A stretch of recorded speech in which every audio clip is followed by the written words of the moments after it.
Assalamu alaikum warahmatullahi wabarakatuh. Welcome everyone, and today we are going to take our last lecture regarding finite control elements. If you can recall, when we were talking about finite control elements, we were always discussing about that we were talking about valves and the action that the controller takes will be taken over the valve. And if you can recall that there was like a signal conversion or a conversion from current to pneumatic signal, and this is the way how pneumatic signal is presented. So we're talking about what? We were talking about the final control element, and we discussed a lot about the final control element regarding valves. Now final control elements could be something else as well. It could be mechanical, where the control element in this case could be something that has a movement, and in this case I'm trying to control what I'm trying to control. I'm trying to control the movement. I'm trying to, let me say, manipulate the movement. So in this case here I'm trying to manipulate or change using the controller, then manipulate the opening of the valve. So here this is what I want to do. The controller manipulates the opening of the valve, and so the valve is the final control element, where the manipulated variable, the thing that I'm manipulating here, is the flow rate. Now in the case here, this example that I have here, and this example, you can see that I have a controller, and now the controller sends the action. And as we said, that this action goes through the actuator, and again the actuator is the action taken. The action taken, in this case the stem is moving inside the valve. But here the action which is taken by the actuator, you can see that here that we are talking about the movement of that solid. And here we are moving a mechanical move. Well, it's a mechanical move in the way that it allows more and more solid passing through. And now because of this small grains, salt, sugar, for example, the small grains, sand, where it passes through here, it passes, there's an amount that passes per time. There's an amount that passes per time. Again, this amount could be in volume or it could be in mass, which means we are talking about the flow rate, which is the kilogram per hour, or we're talking about amount, for example. So amount could be liter per second if you're talking about SI unit, or feet cube per minute, whatever. Okay, so all of these are just measured by the flow measurement, and the flow measurement is going to send this information to the controller, where the controller compares with the set point. So this compares the set point where we have the Y set point and the Y measured, and based on that we have the error. Based on that, the error gets inside the controller. The controller decides what to do, whether it's depending on what is the type of the controller, and then it takes action on the actuator again. So what do we have here? Well, the whole story here is that we have a mechanical move here. Now this is a mechanical move for solid. I would consider the example that we have taken, this example of the valve, that the usual example that you used to take. Here the mechanical move, I would say, even it could be a mechanical move as well, whereas there's a movement of the stem. It's just for a liquid, and it also could be for a gas. So these are examples of other control elements. We also have taken control elements for example, the air conditioner. The air conditioner, where you are trying to control the temperature of the room by manipulating what? By manipulating the opening and closing the compressor, or the flow rate or the speed of the air flow inside the room. So there are many different things that can be represented as a final control element. The question is that what the controller is trying to manipulate, so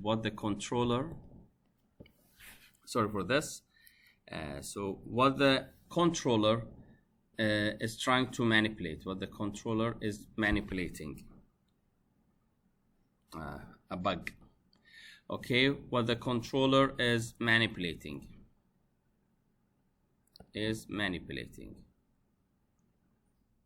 Okay, so here we will know what was the final control element. Now the paper thickness is another example that we can consider here, and in this case the paper thickness, we have the figure which we can look at the bottom here in figure 41, and we can see here that again, where's the controller? So we are trying to take an action where the controller compares the set point with the thickness. Now how the thickness is done, we are using something like, for example, a light sensor, an ultrasonic sensor which goes through and see what is the thickness. So the time it goes and comes back, where we call this going and coming back of the signal, is that we are emitting a signal, and then we are receiving back the signal. So whatever, we are having a thickness sensor, and this thickness sensor is taken as an information to the controller, where it compares to the set point, and then it takes an action, and of course it's converted to whatever signal it's needed. In this case, for example, it looks like it's converted to a movement, to a motor, which means it's like an electrical signal, where the motor depends on the electricity.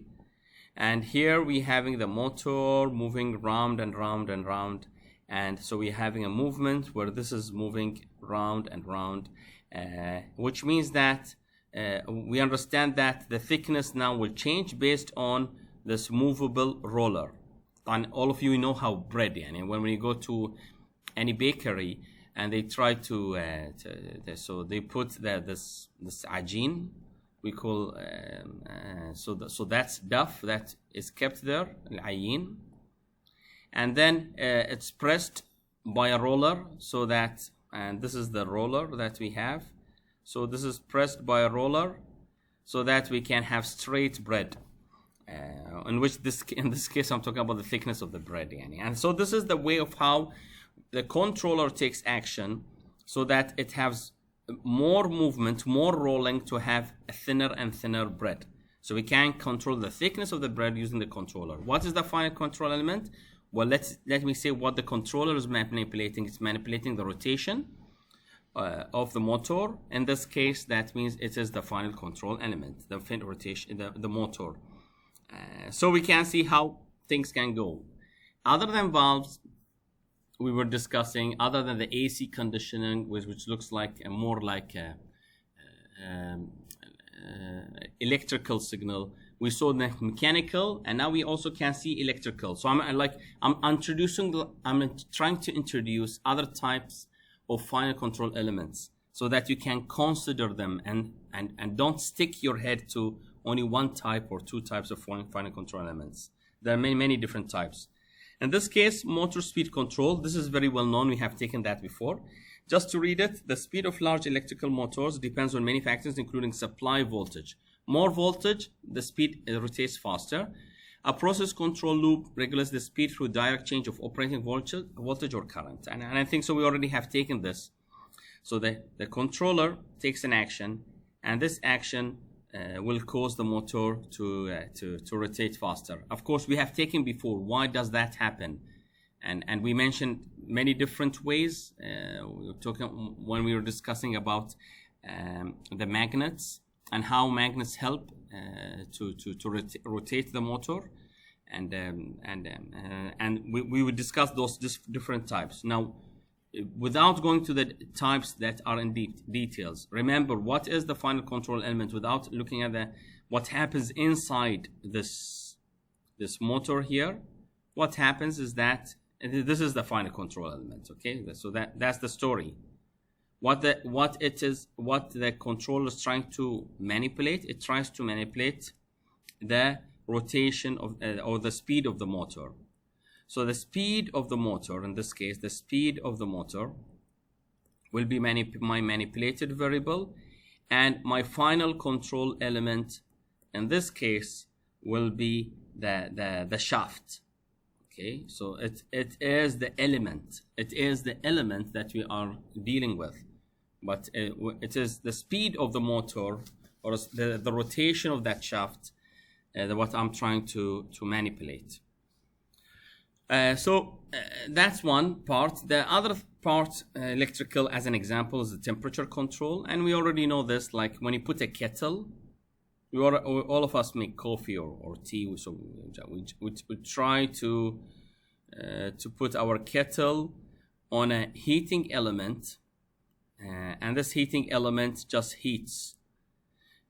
Now, this happens if we put it in an oven, where we have an electrical oven, so we have the heating element at the bottom here. But now, it's not now, I mean, this old times as well. So you could have the heating element going inside, which means that if this heating element becomes hot, okay, it will heat what is inside that kettle. Okay, so in this case, if you look at our example, so we have temperature measurement, and then it goes to the controller. The controller takes action. It provides more supply. In this case, more supply, which means, of course, more supply, which means that it sends current. A higher current around the coil makes this coil very hot. And that's what happens. These coils become hot, and because they become really hot, it warms up or it heats up our system. Our system in this case is the reaction vessel. So we can see that our final control element here, we're talking about our final control element. Let's see our final control element here. Let me see what we are trying to manipulate. We're trying to manipulate the voltage, power. So in this case, we are talking about that's the manipulated variable. What is my final control element? My final control element in this case are the electrical heater. I mean, okay, so it's like that is the heater or the elements, heating elements or heater. So this is our final control element that we have here. So that is closing up about the final control elements. One small part left. So we're always discussing about the final control elements, the valves, because it's very, very common in many different places in industrial applications. But we have taken just other examples, saying that we have mechanical as well and we have electrical. Now going to the last part, going back to the valves, and just to close up the valve part. So the valve part that we have here, we have several things with the valve. The valve, I want to discuss about the valve in two different ways. First, how to know what is the flow rate inside the pipe. So this is the pipe. Okay, very similar to the pipe here. Okay, now in this pipe, how to calculate what is the flow rate here. Now, why do we want to know what is the flow rate? We want to know what is the flow rate so that we can be able to control it. We need to measure it to control it. If we don't know what is the flow rate, how can I control the flow rate, right? So in this case, if you want to calculate the flow rate, the equation is given as Q, which is the flow rate, is equal to A, which is the area. V is the velocity, so that is the equation. Q is equal to AV. Q is the flow rate, A is the area, and V is the velocity. So if you multiply the area with velocity, which is meter squared into meter per second, will give me meter cube per second. So that is volume, meter cube per second. Volume per time is called volumetric flow rate. Okay, when you see the word rate, you always understand that there's per second. And when we talk about volume, that means we're talking about the volume, which is meter cube. So we have volumetric flow rate, which is meter cube per second in this case. Of course, SI units. So Q is equal to A into V. So that is the way how I can calculate the flow rate. Now, I can modify that flow rate. And you have flow rate at your home, right? You open the tap water, you have flow rate coming out. You have water coming out. You're washing your hands. Now, while you're washing your hands, you can add in between. I'm just going to draw it again here. So here I'm having Q is equal to AV. You can reduce that flow rate. You can regulate that flow rate. You can throttle that flow rate. Okay. So you can change the flow rate. I know I'm using different words, right? So this is the word change. And here I'm just introducing the word throttle, regulate, whatever. So I'm trying to change that flow rate by using a valve. We already know that because we already studied the flow controllers, where you take action on valve to reduce or increase the flow rate. Now, what is the equation? What is the equation for that valve? The equation is equal to Q is equal to, okay, CV, which is the characteristic of the valve, is the valve sizing. I'm putting a valve, and we already know that the valve could be linear, equal percentage, like a quick opening, which is for on-off. Let's forget about it. So we have linear or equal percentage. We said linear with linear stuff and equal percentage with non-linear stuff. Non-linear stuff like, for example, temperature control. So we have here Q is equal to CV, which is the characteristic of the valve, the type of the valve, which could be linear or equal percentage, or it's also related to a globe valve or whatever, into the square root of delta P divided by specific gravity. So what do we have here? We have Q is equal to CV into square root of delta P specific gravity. We have another equation, and this equation is related to what? This equation is related to changing the flow rate of the fluid or the liquid or the gas inside the pipe. So now we are talking about two equations, right? Two equations. One equation is Q is equal to AV, and the other equation is Q is equal to CV delta P over specific gravity under the square root. And delta P, of course, is a change in the pressure, because if you have the flow rate in and flow rate out, it's getting in, and because there are many things that block its way, so the pressure here is different than the pressure here. So P2 minus P1 is delta P. So there's a drop in pressure. Why there's a drop in pressure? I'm the one who caused this drop in pressure. I'm reducing the flow rate. I'm blocking its way because I want less flow rate. Now, when you're blocking its way using that stem, you're blocking its way, you're actually dropping off the pressure from P1 to P2, which means there's a delta P. Now, this delta P is considered in my equation. The equation which considers Q is equal to, which considers delta P, which is Q is equal to CV into delta P over specific gravity. So there are three terms that affect my flow rate: the characteristic of the valve, and the drop in pressure, that means how much I'm blocking the way by using the stem, and the specific gravity, which is the density, I would say in this case, which is the density. So if you have honey, and a very viscous fluid, and the density, of course, is different. I mean, there's a difference between density and viscosity, but in this case, honey is very dense. And if you have water, which is less dense, of course, you're going to have different characteristics. The flow rate, definitely for water, could be faster. And if you block its way, it will be blocked really very fast. But honey, because of its higher density, it could be blocked in a less effective way, if I would say. So in this case, what I'm trying to say is that there are three different parameters: CV, delta P, and specific gravity. Specific gravity is the density.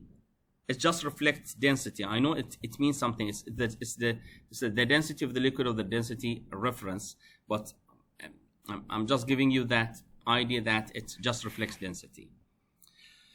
Okay, so in this case, we have two equations. Q is equal to AV, and the other equation is Q is equal to CV into square root of delta P over specific gravity. Now, sometimes, like, there are people who say that, well, density is constant. I mean, for the same fluid that I'm going to use inside the tube. So I'm going to say that I'm going to write this equation like that. So I just took off the specific gravity on that equation, and then I'm going to just call it K.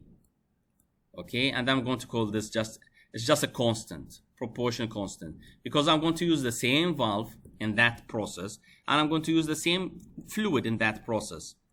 Okay, and if I'm using the same fluid and the same whatever valve that I have, that means that I'm fixing somehow the CV, I'm fixing somehow the specific gravity, which means that now my flow rate which goes inside depends on what? Depends on delta P. And delta P is just related to what? It's related to the stem. Delta P is related to the stem movement, the block. How much I'm blocking the way.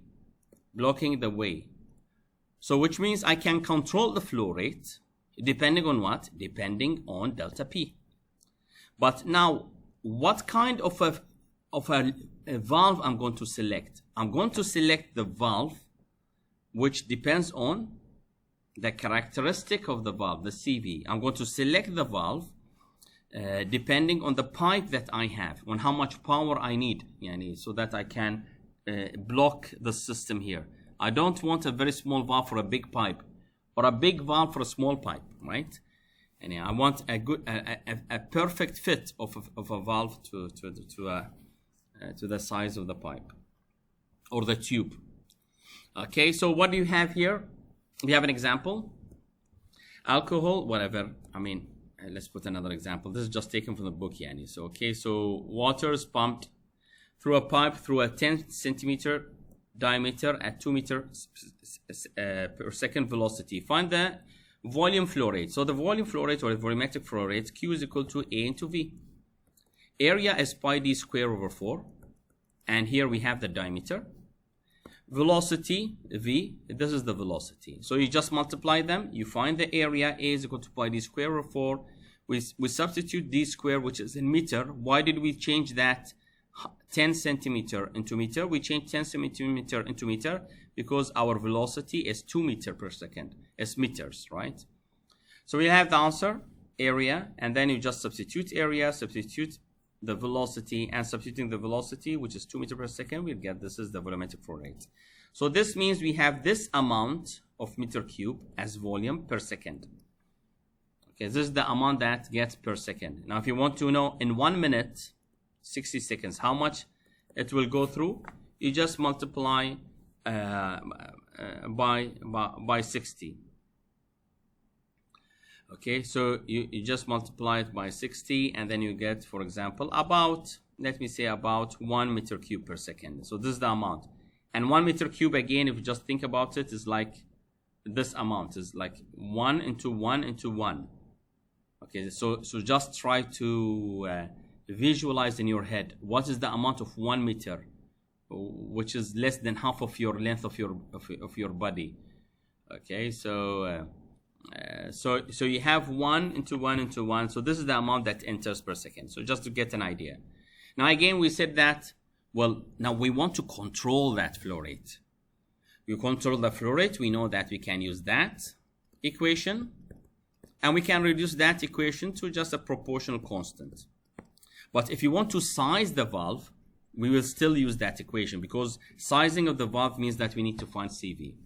Now let's concentrate that we just want to reduce the flow rate using the proportion constant. So the problem says here pressure difference of 1.1 psi, so delta P is equal to 1.1 psi, occurs at a construction of 5 centimeter diameter. So area is equal to pi d square over 4, which is pi into 5 centimeter, which is 5 over 100 square over 4. and we're going to find the area. Constriction constant, the constriction is the blockage, is the stem movement. The constriction constant is 0.009, so K is equal to 0.009. And we can see that the units here say that it's in kilopascal. So we have meter per second, meter cube per second, so meter.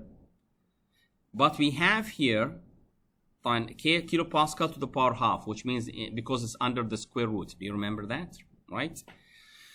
The specific gravity and the stuff there. So we have here the square root of kilopascal. Here the kilopascal, which is related to pressure, and here the pressure is psi. That means we need to change psi to kilopascal. In this case, I'm going to give you the conversion factor, and the conversion factor is 6.89 kilopascal is equal to 1 psi. So what I need to do, I need just to do the conversion, and this is where you can see that the conversion is done. Delta P is equal to 1.1 psi, and it was changed to kilopascal, which is 7.5. We substituted delta P. We already have K, and we get the Q.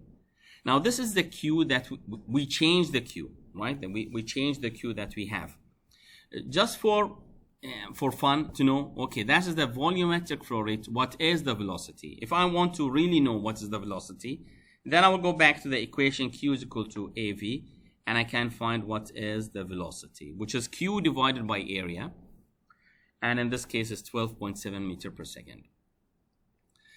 So we go back, and if you go to the flow coefficient, sorry for this is cut off.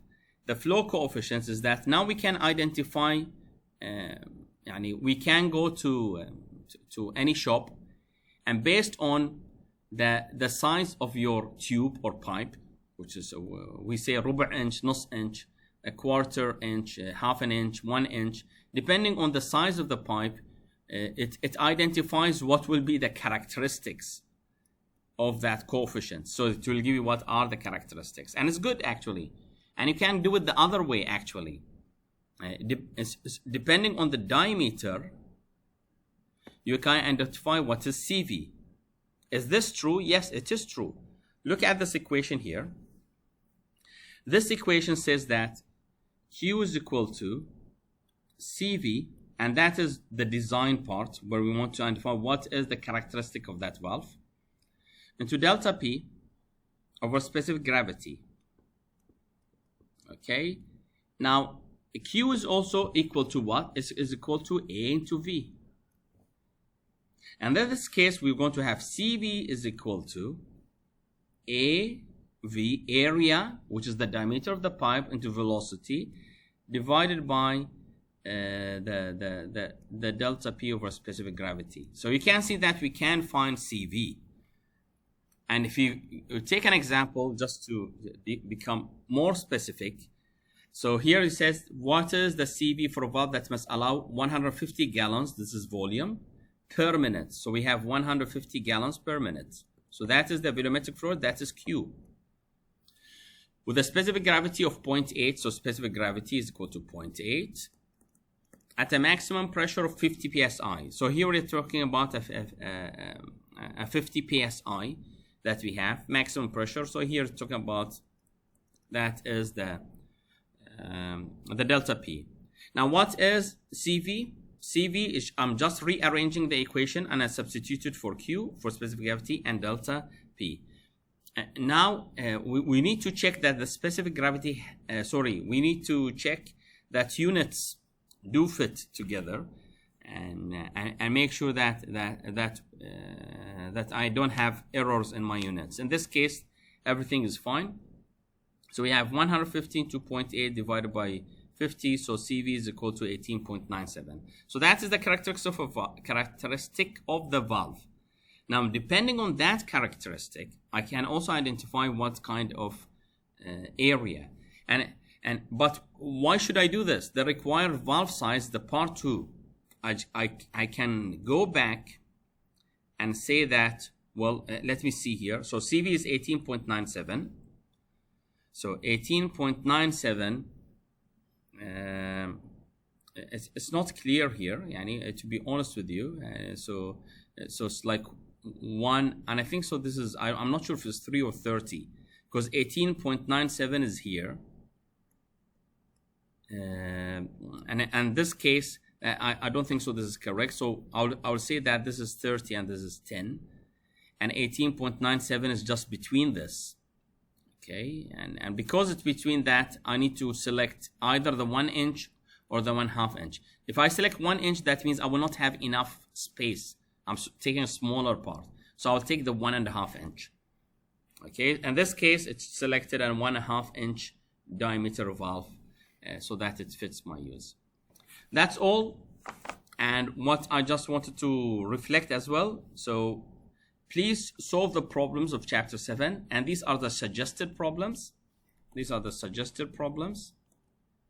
And the suggested problems, I just put a title for it. For signal conversions, 1 and 2. For motors and RPM, is 10 and 11. For pneumatic pressure, we have 12, 13, 14. Signal conditioning with conversion and so on, 16 and 17. Control valve sizing, which we have taken today, 18, 19, 20, and 21. And some complex idea that has many things in together, 22 and 23. That's all for today. Thank you very much and all the best.